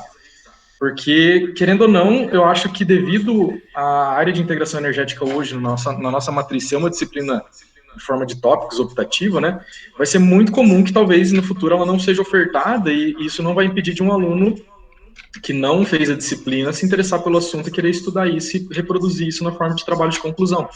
Então, a clareza do texto mora aí. A gente sempre tem que manter isso em mente, independente se a gente está escrevendo algo que não é de engenharia, e isso motiva os comentários que eu vou fazer agora. De maneira geral, eu achei o seu texto bem posto, Jaqueline, só que eu recomendo, e aí as minhas marcações lá são todas nesse sentido, uma revisão em termos de refinamento, assim, sabe? Eu lembro, eu até abri o seu TCC1 e eu encontrei uns comentários que eu fiz no TCC1 e eu volto a reforçá-los, né? Eu acho que no processo criativo ali de argumentação e preparação do texto, muitas vezes a gente não se atenta muito, na ânsia de escrever o que a gente tem na cabeça na hora, à organização das frases, e é nesse sentido a maioria das minhas contribuições no texto. Eu acho que você muitas vezes utiliza parágrafos altamente longos, né? O professor Adir comentou isso, e parágrafos longos, eles têm um grande problema na escrita científica, né? Não é que você não possa usar, mas parágrafos longos, eles requerem um cuidado muito maior e um domínio de pontuação. E quando você é exigido com pontuação, aí começam a aparecer os problemas de parágrafos longos. Principalmente no uso de vírgula, no uso de separações ali e tal. Por quê? Porque é necessário empregar essas ferramentas com muito mais intensidade e conhecimento para garantir a compreensão do texto. Então você vai ver que eu quebrei muitos dos seus trechos onde simplesmente a gente poderia colocar um ponto final e recomeçar uma frase. Por quê? Parece bobagem, mas em muitos trechos fica confuso o que você quer dizer baseado na estrutura que você usou para expor aquelas informações no texto. E eu acho isso um cuidado assim tremendo. Eu acho que hoje a gente pode minimizar esses pequenos problemas de escrita, porque nós temos muitas ferramentas de consulta sobre como usar pontuação e tal, mas é muito mais fácil se você se expressa em pequenas frases e vai particionando o seu raciocínio, né? Porque minimiza a exigência de usar bem a pontuação, né? Então, a maioria das coisas que eu apontei no seu texto e correções foi para melhorar a clareza e a concisão, porque a escrita científica não é escrita literária, né? Onde a gente está se deparando com altas reflexões, muito abstratas. Não, a gente está trabalhando com ciência e a gente tem que dar ênfase na escrita concisa e clara. Para isso, a melhor estratégia é usar parágrafos. O seu parágrafo pode ser longo, mas as suas frases têm que ser mais particionadas e isso ajuda o leitor a absorver melhor o que você quer dizer. Então, o meu comentário global a respeito do texto, que você vai encontrar os apontamentos, é nesse sentido, tá? Então, assim, é uma boa prática, eu sempre recomendo isso, que ao invés de apenas incorporar as correções sugeridas no texto, você pare e leia, para saber como ficou. Se melhorou o que você quis dizer mediante... Claro que essa foi a minha visão do texto. Como a gente deixa para se comunicar aqui na banca, pode ser que alguma colocação minha lá na frase não tenha sido exatamente o que você quis dizer. Então, são sugestões. Se por um acaso você encontrar uma correção que eu fiz, que você fala, não, o professor viajou aqui na maionese, não era isso que eu queria dizer, por favor, refaça do jeito que você entende, porque, afinal de contas, o trabalho é todo seu, né? E a gente está aqui para contribuir, mas pode ser que a gente também opine de forma não exatamente clara também, né? Afinal de contas, depois que o texto sai das tuas mãos, né, a responsabilidade de entender de quem está lendo, né? Então, o legal de receber a revisão de volta é melhorar aí baseado nas suas impressões e no que você, como estudiosa da área nesse trabalho, está querendo propor aí, tá? Eu encontrei pequenas inconsistências aqui de data a respeito das referências, mas isso está... Uma só, na verdade, mas isso está destacado aqui, principalmente em algumas figuras onde aparece, tá?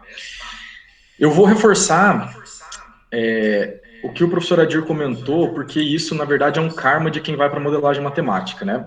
Quando você vai se dedicar, se você decidir ser pesquisador um dia na área de modelagem, em qualquer área, você vai perceber isso, o professor André pode falar, porque também é modeleiro como eu. Você um dia se acostuma com isso, mas é uma chatice que a gente passa, né? Qualquer equação exposta no texto deve vir acompanhada da declaração das variáveis e mais, junto das suas unidades. Eu digo isso porque a gente precisa ter uma noção da composição da equação como um todo. E isso é uma chatice mesmo. Eu me lembro do meu desconforto ao ter que declarar todas as variáveis o tempo todo, e os trabalhos de modelagem são recheados de tabelas lá de enunciação ali das variáveis e unidades. E eu vi que algumas até nem as variáveis foram, né? Que nem a equação lá, a principal delas é a equação número 23, que define o coeficiente convectivo por uma correlação. E ele tem várias variáveis ali que não foram anunciadas ainda, e a gente precisa saber disso, né, para saber cada termo, o que ele vai contribuir. E eu digo isso também, Jaqueline, principalmente porque lá nas suas... Você colocou algumas cópias do hint, né, nos anexos, e todas as janelas para variáveis têm unidades. Então isso é muito importante para a gente saber, porque tem que haver uma sintonia entre o que você apresenta na sua revisão e metodologia e o que você vai usar depois para praticar esses cálculos, né? Então, é muito importante fazer isso, e a gente, quando trabalha com muitas equações, a gente tem que se atentar a isso na concepção do texto, porque senão a gente vai ter que voltar. Eu digo isso porque se você, por exemplo, for sintetizar o seu trabalho em forma de uma publicação, seja para congresso, seja para revista, com certeza, do jeito que está aqui, você vai ser questionada e você vai ser requerida a fazer essa revisão de declarar suas variáveis. Quem usa matemática está sujeito a isso e não tem como escapar, tá? Então, é de bom tom ali, a gente sempre está com isso em mente.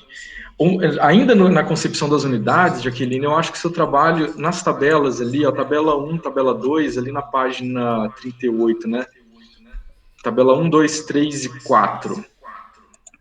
E os comentários que eu deixei aqui é que o jeito que está exposto, frente ao jeito que você vai usar no RINT e discutir depois, há uma necessidade de homogeneizar suas unidades. Tá? Aqui você apresenta todas as temperaturas em Fahrenheit, acredito direto de energia dos Estados Unidos, mas como todo o seu trabalho tá cortando, foi calculado também? Sim, professor Douglas, nós Sim, estamos com uma... Não, acho que deu uma eu parei de oscilada. falar até quando o Adir falou ali, eu não sei se vocês puderem dizer se está dando para ouvir agora. Sim, acho que agora pode continuar. Tá, mas me avisem, porque a gente vai falando aqui. O que eu estava comentando é que eu acho muito importante que as suas tabelas lá, da 1 a 4, sejam dadas em Kelvin também, para criar uma harmonização ali na hora de você discutir, porque toda a sua discussão está em Kelvin, né? E outra coisa, né? A gente sabe, a gente aprende a lidar com a questão dos Fahrenheit, isso não é um desafio para quem trabalha com engenharia, mas na hora de você ver que os resultados não foram colocados em Fahrenheit, é aí que surge, porque você está com uma concepção num sistema de unidades e a discussão é em outra. Então, é uma questão simples, você pode pegar essa tabela e jogá-la no Excel e puxar a equação que converte e rapidamente você adequa esses valores, tá? Eu acho que isso vai ser necessário porque, devido ao fato de que todos os cálculos depois da pós-integração são discutidos em quilowatts, invasões ali, né, no SI e tudo mais. Tá? Então, esse é um comentário que eu deixei aqui. Deixa eu ver. Uma coisa que eu senti falta, Jaqueline, aí eu te pergunto, porque eu fiquei na dúvida, porque no seu TCC1 não estava, eu voltei nele, né, não estava. E eu senti falta de pelo menos uma demonstração do seu fluxograma utilizado lá no software Coco. Você pode me responder, resgatar pela memória, na verdade, na sua apresentação do TCC1, eu acho que você apresentou nos slides alguma coisa assim, ou não? Ou eu estou enganado? Então, no TCC1 a gente nem tinha definido o que era o coco ainda. O que eu fiz, ao invés de colocar o fluxograma do coco, eu coloquei aquele fluxograma simplificado, porque ele ficou igual o do coco. Porque no coco, o que eu fiz? Eu coloquei só a corrente e o trocador de calor. Exatamente, eu não lembro qual imagem que é do meu TCC, que é o fluxograma simplificado, porque eu não coloquei todo o processo no coco devido à questão de tempo mesmo. Então, eu acabei não colocando. Então, mas isso é um questionamento, mas fica a sugestão, claro, devido ao tempo também aí, né? Mas devido à importância que ele tem no trabalho, né? Porque sem ele, dificilmente um trabalho desse seria viabilizado, né? Porque ele fez parte da concepção ali de todos os balanços de massa e energia. Me parece, assim, quando a gente vê a importância que ele tem, que talvez uma coisa visual, né? Gráfica, ou pelo menos uma cópia mesmo ali de alguma coisa que informe, só para a gente ter uma ideia de como você fez ali. Na verdade, ele ocupa um passo bastante importante, porque muitas das propriedades que você vai precisar depois para os cálculos são baseadas nele, né? Mas isso é uma sugestão, assim, também, que se for possível, né, e viável, vocês decidem aí. Uma questão também que me surgiu, eu acompanhei todo esse raciocínio a respeito das substâncias, né, e das aproximações que foram necessárias para poder chegar aí em cálculos viáveis. Qual foi a sua visão sobre essa experiência de ter que tomar decisões nesse sentido, de que você muitas vezes desconhece uma substância? Nesse caso, você desconhecia pelo fato do relatório não ser claro a respeito das informações, mas você, por exemplo, como futura engenheira química ali num futuro breve, inclusive, né? Qual foi a sua concepção, assim, sobre o ato de ter que raciocinar aí nesse tipo de aproximação para viabilizar alguns cálculos? Então, porque como tinha, né, o número de mols total, não me deixou tão insegura. E além de que eu já tinha também a reação de etano para etileno, ela é bem conhecida, né? Mas dá uma certa insegurança, assim, porque você não sabe quais reações que vão estar ocorrendo, né? Até na hora que a gente foi escolher o óleo, né, e tal, eu falei, o óleo, tipo, uma massa molar de 266, eu falei, bem clássico, tipo, já certeza que eu já vi um óleo com essa massa molar em algum, tipo, exercício de introdução aos processos químicos, né? Mas, então, deu uma certa insegurança, mas eu fiquei muito feliz com a ideia que eu tive de tipo, não, tem a massa, dá para relacionar todas essas coisas, e aí depois também fazer o balanço molar por elemento, né? Depois que eu fiz o balanço molar por elemento no forno de craqueamento, que é onde ocorre a reação, e você pode ver lá nos resultados que deu menos de 1% de diferença, eu fiz isso no Excel, eu acabei não colocando no trabalho final, porque era muito difícil eu tentar explicar as fórmulas que eu usei no Excel para pôr ali. Então, dá uma confiança, assim, a mais. Isso é uma coisa interessante, porque esse tipo de prática pode acontecer mesmo na prática da profissão. No entanto, que a gente, ao longo da formação ali, discute muito propriedades médias devido à complexidade de algumas misturas que a gente encontra, né? E o que eu acho interessante é que tem outra razão para isso acontecer, por isso que eu perguntei. Esses simuladores, claro que a área petroquímica ela é muito consolidada, né? Uma planta como essa, quando você tiver lá, se um dia você trabalhar, por exemplo, você vai ver que as propriedades da substância são todas muito conhecidas, né? Porque senão não seria viável fazer um projeto no escuro, digamos assim. Mas o que acontece é que esse tipo de simulador, por exemplo, o RINT não, né? Mas, por exemplo, o coco, né? Para você tratar da substância dos balanços. E, por exemplo, o RAICIS, eles são muito bem consolidados na área petroquímica, mas hoje há uma onda, devido às necessidades de projeto na área, por exemplo, agroindustrial, que muitas substâncias ou misturas você não tem, porque ele é um software baseado num banco de dados da indústria petroquímica. E muitas situações práticas para você fazer uma avaliação ali de balanço, você precisa que ele reproduza aproximações. Eu digo porque eu já me deparei com trabalhos, por exemplo, que estavam estudando processos envolvendo suco, processamento de suco, né? Você não encontra a composição de um suco de laranja, por exemplo, lá no RAICIS, para falar, nossa, né? Mas aproximações em termos de pesquisa para um suco de laranja composto por água e sacarose, por exemplo, se aproximaram muito bem da realidade dos cálculos. Então, é uma coisa que você pode se deparar na prática. Por isso que eu perguntei, né? É uma estratégia do seu trabalho, mas não é uma estratégia onde a gente vê a coisa sendo completamente virtual. São decisões tomadas de aproximação de propriedades que podem surtir efeitos bastante benéficos aí, né? No entanto, que você até comentou aí sobre a questão da precisão dos cálculos, né? Deixa eu só me localizar aqui. Um comentário que surgiu, né, ao longo das apresentações, você sabe me dizer, ou teve uma ideia ao longo do desenvolvimento do trabalho, como é que o RINT faz essa estimativa dos coeficientes convectivos? Porque é muito curioso ver que as correlações da literatura fornecem valores razoáveis, mas o RINT vai lá e na tabela 8 ali da página 48, ele vai lá e joga das correntes 1 e 5 o coeficiente de convecção lá para baixo. E a gente sabe que o coeficiente de convecção num trocador de calor, ele deveria ter uma ordem de magnitude completamente diferente daquelas duas ali, né? Afinal de contas, se você presenciar o funcionamento de um trocador de calor real, você vai ver que o escoamento é altamente turbulento, né? E isso potencializa o coeficiente convectivo, não diminui ele, né? Você teve uma intuição ao longo da pesquisa do porquê que o software errou tanto, assim, na hora de estimar para essas correntes? Porque para as outras parece razoável, né? Porque as outras têm manter, a 2, 3 e 4 aqui, eles mantiveram uma certa razoabilidade, né? Principalmente a corrente 2, o RINT previu 10 kW por metro quadrado Kelvin, enquanto o calculado foi 9,67. Isso é ótimo, né? Vendo a complexidade do que acontece ali, assim. Até foi um comentário que o André fez comigo. O RINT, ele não tem nenhum manual. Ele não tem nada. Ele foi feito, né? Ele foi publicado e tudo mais. Só que ele não diz nada também sobre essas correlações. Como que cada elemento que está ali no RINT que a gente coloca, como que ele contribui para aquela correlação que tem no RINT. Então, realmente, não encontrei, assim, dados.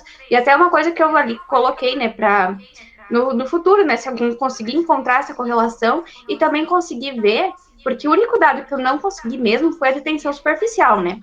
Será que, tipo, e quando você abre o RINT para colocar esses dados, geralmente o que aparece lá não são valores, assim, o que eu deixei de tensão superficial foi 0,55. Quando você abre o RINT para pôr esses valores, ele aparece alguns valores sugeridos. Esses valores sugeridos são geralmente, assim, os valores que são próximos do que eu coloco, né? Então, também não sei se foi porque foi difícil de estimar e até vai ficar muito difícil você conseguir usar a correlação do RINT se precisar de tensão superficial, porque é um valor que ele é experimental, né? Então, para misturas, você tem que conhecer muito essa mistura para conseguir esse dado. Isso. Na prática é mais simples, né? Isso aí, com certeza, numa planta, ensaios laboratoriais fornecem essas informações com a precisão, né? Então, são desafios para um trabalho teórico, mas quando você tiver em qualquer planta de processamento, você vai ver que muito do que a gente tem dificuldade fora de lá é provido pelo próprio laboratório da planta, né? Muitas coisas mesmo que são fundamentais, né? Agora, um último comentário aqui para fazer um fechamento, Jaqueline, e é a nível de sugestão, mas para mim me parece pertinente no seu trabalho, tá? Lá na seção 432, custo do projeto integrado, e na sequência, a próxima sessão, né? Deixa eu só ver aqui. Seria 433? Não, 432 já é a última antes da conclusão.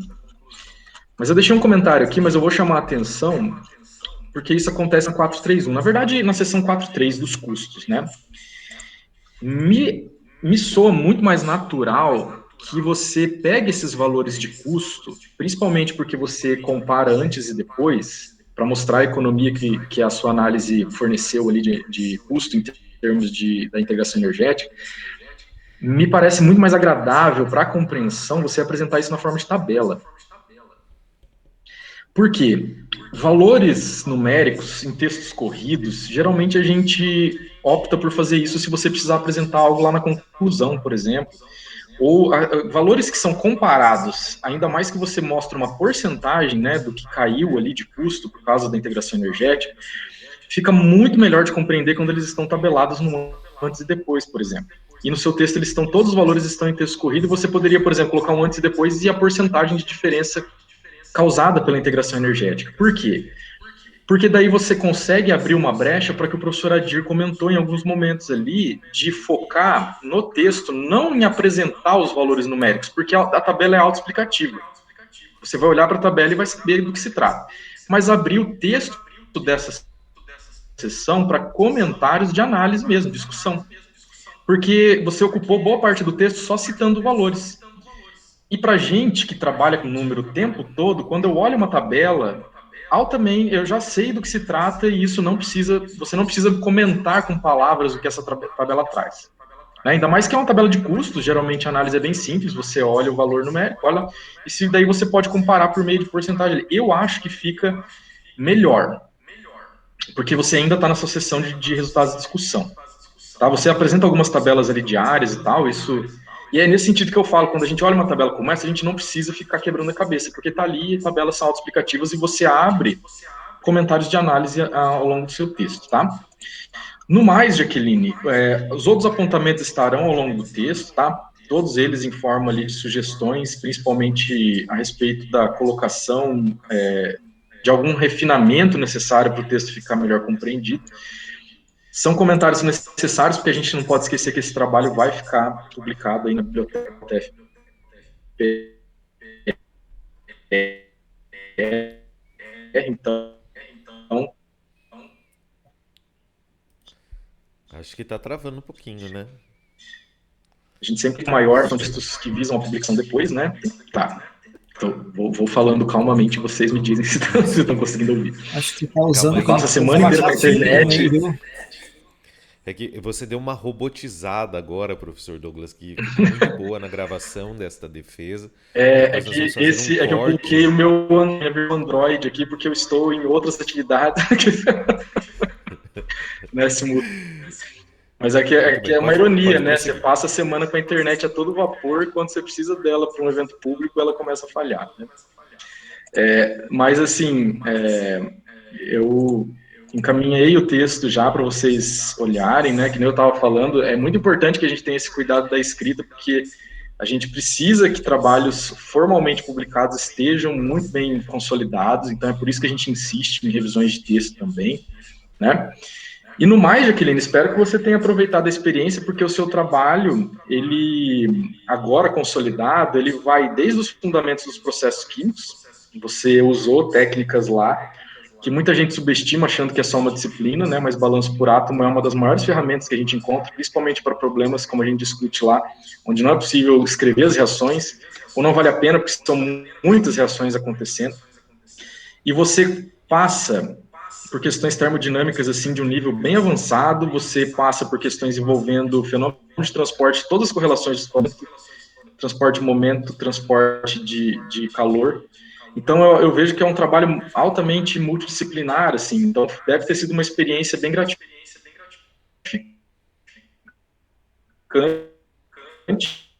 a ver que você extrapolou as áreas dentro das disciplinas, porque as correlações que você usou, poucas delas a gente reconhece, por exemplo, os números adimensionais, as correlações usadas nas disciplinas, tudo extrapola porque a gente sempre está no nível didático da disciplina, mas quando a gente vai para a prática, a gente vê que o projeto dos equipamentos não é simples.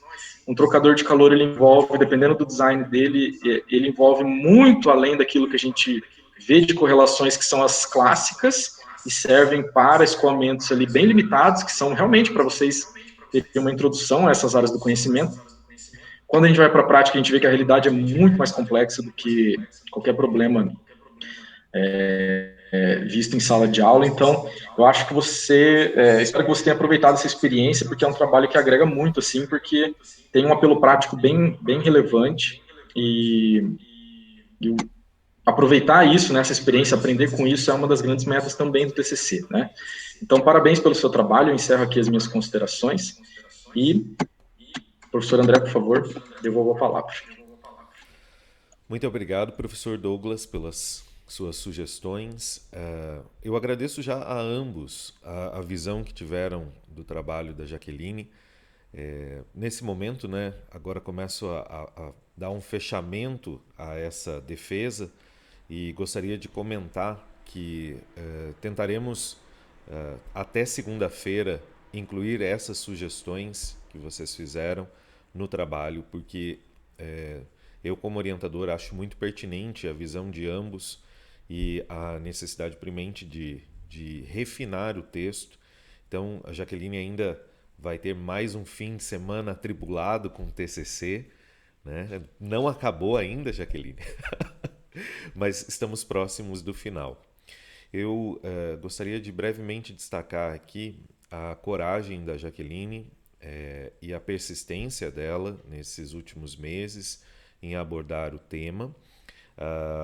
Nós estamos vivendo uma situação bastante atípica, né, no mundo, que é a questão da pandemia. Isso afeta as pessoas de diferentes maneiras, né, e nós, no ano passado, conseguimos elaborar o TCC-1.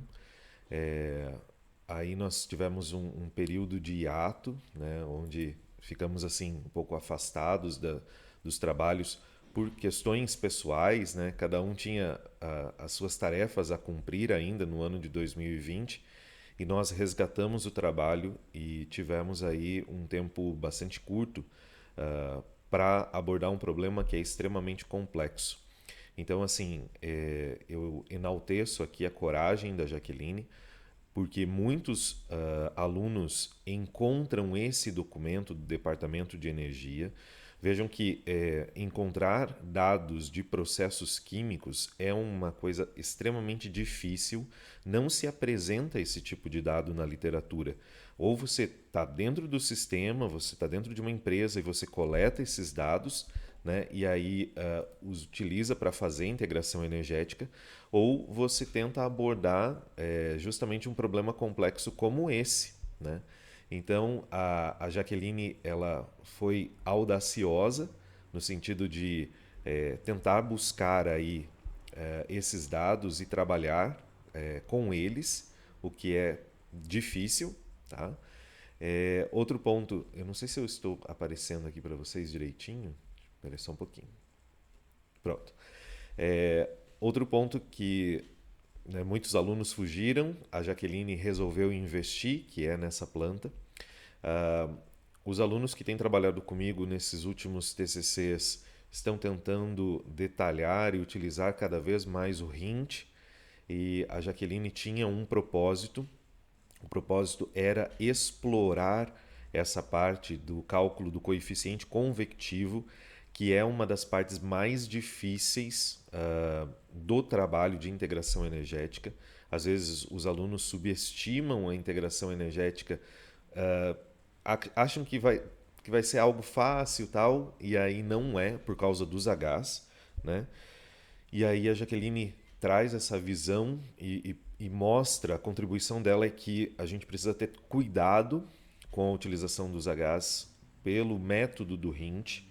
Eu tenho uma suspeita, acredito que isso esteja talvez ligado ao cálculo da variação de fase. Então talvez o Hint ele precise saber ali qual é a variação de fase, os Hs de cada uma das fases para calcular o H corretamente. Isso aconteceu ligado a esse tipo de corrente no processo. Mas de maneira geral, a Jaqueline seguiu o trabalho, como o professor Douglas colocou, tomando decisões de forma autônoma. Então, assim, eu deixei ela muito livre para decidir como engenheira qual era o melhor caminho, e eu acho que isso é extremamente valioso para quem está saindo do curso. Então eu tiro meu chapéu para a Jaqueline, porque talvez eu, se fosse aluno da graduação, não enfrentaria este problema e talvez não teria a maestria e assim o profissionalismo que a Jaqueline teve ao desenvolver o trabalho, tomando decisões técnicas de engenharia de forma muito prudente e consciente. Então é isso que eu enalteço da Jaque, sem falar que ela é uma pessoa fenomenal para trabalhar, é uma pessoa extremamente comprometida, a gente sabe disso não só no curso, mas também no trabalho que ela desenvolve dentro da BTQ. Então eu tenho que parabenizar e dizer que foi uma honra poder orientá-la e trabalhar contigo nesses últimos meses. E assim, acho que você sai do curso com uma carta na manga, uma ferramenta a mais dentro da sua maleta de ferramentas, que talvez seja um grande diferencial na sua formação. Parabéns, tá, Jaqueline? Bem, então o que nós vamos fazer? Nós estamos aí no limite do tempo para nossa próxima banca, que acontece daqui a pouquinho às 10h30. Então, nesse momento, eu convido os professores Adir e Douglas, nós vamos mudar de sala para deliberarmos sobre o trabalho da Jaqueline. Aqueles que estão aqui podem ficar à vontade nessa sala. Professores, eu vou colocar o link aqui nos comentários, né? E eu vou pausar a gravação por um momento. Muito bem, então estamos de volta agora com a deliberação da banca a respeito da defesa. Então realizou-se no dia 21 de maio de 2021, às 8h30, no campus Francisco Beltrão, a defesa da monografia de TCC como requisito para aprovação da aluna Jaqueline Lazarotto na disciplina de trabalho de conclusão de curso 2 de Engenharia Química, intitulado Aplicação da metodologia PINT em uma rede de trocadores de calor de uma planta de etileno. A banca foi composta pelo presidente Dr. André Zuber, professor orientador, e pelos seguintes membros, Dr. Douglas Júnior Nicolin e Dr. Adir Silvério Sembranel. Inicialmente, o aluno fez a apresentação sintética do seu projeto, tendo em seguida sido arguido pelos membros da banca, que atribuiu ao aluno a média 9,3. Então, parabéns, Jaque, você está aprovada no seu TCC. Muito obrigada, professor. Eu quero agradecer a você, né, por ter me orientado por esse trabalho, ao longo desse trabalho e ao longo desses... no meio dessa pandemia, dessa loucura, daí um semestre mais... um ano quase, a gente fazendo TCC1, e aí depois esse último semestre, aí uns 3 meses para fazer tudo isso, né, então foi uma correria também. Queria muito agradecer pelo conhecimento que você passou para mim, né, todos esse tempo. Queria agradecer a banca também, achei as considerações que vocês fizeram muito importantes. O Adir falando, né, trazendo uma visão de quem não conhece muito da integração energética, né, não tem esse contato tão grande, né. O professor Douglas também, todas as orientações que teve, e principalmente, né, queria ressaltar o ponto que você falou, de tomar essas decisões. E realmente, quando eu fiz esse TCC, foi tipo, queria fazer algo com mais uma cara de engenharia química mesmo. E eu acho que esse TCC foi muito isso, e também foi muito desafiador, mas também, no final, assim, foi muito gratificante. Não vou dizer que às vezes eu não pensava, meu Deus, por que eu não peguei algo mais simples? Mas depois, no final, ver tudo que a gente aprendeu ao longo da faculdade, de várias matérias sendo unidas dentro de um texto, e você conseguir aplicar isso foi muito legal. Então, eu deixo aqui também o meu agradecimento aos professores, né, de várias matérias durante o curso, né, que foram essenciais para que eu conseguisse tomar decisões boas e que eu conseguisse escrever esse meu TCC. Agradecer também a minha mãe, né, que está aí, a minha família, que também teve todo esse apoio desses últimos meses, que eu acho que, assim como, por exemplo, a Andrine também escreveu o TCC2 dela, uma loucura, né, nesse pouco tempo, aí a gente quase não saía da frente do computador, basicamente escrevendo. Agradecer ao Kaique, a Lari, a todo o pessoal da Beta, porque o Kaique, por toda a compreensão desses últimos meses aí, não ter dado mais liberdade para mim nesse tempo, né, apesar de tudo, estamos voltando aí a todo agora, tirar o atraso aí do tempo que às vezes eu não me dediquei tanto à Beta, a Lari também, que estava aí sempre nas últimas semanas comigo, meio desesperada e tudo mais, e todos os meus colegas também que contribuíram para que eu conseguisse, né, terminar esse TCC, e também a todo mundo que ajudou nas matérias desse semestre. Eu não sei se a Alice está ainda aí, mas me ajudou muito em OP3, tirando várias dúvidas, para que eu conseguisse conciliar todas essas coisas, né, o trabalho, as matérias, o TCC. Então foi um semestre bastante corrido, mas eu estou muito feliz e muito grata a todos vocês. Muito obrigada. Então, Jaque, parabéns mais uma vez. Nós chegamos ao final deste ato público de defesa de TCC2.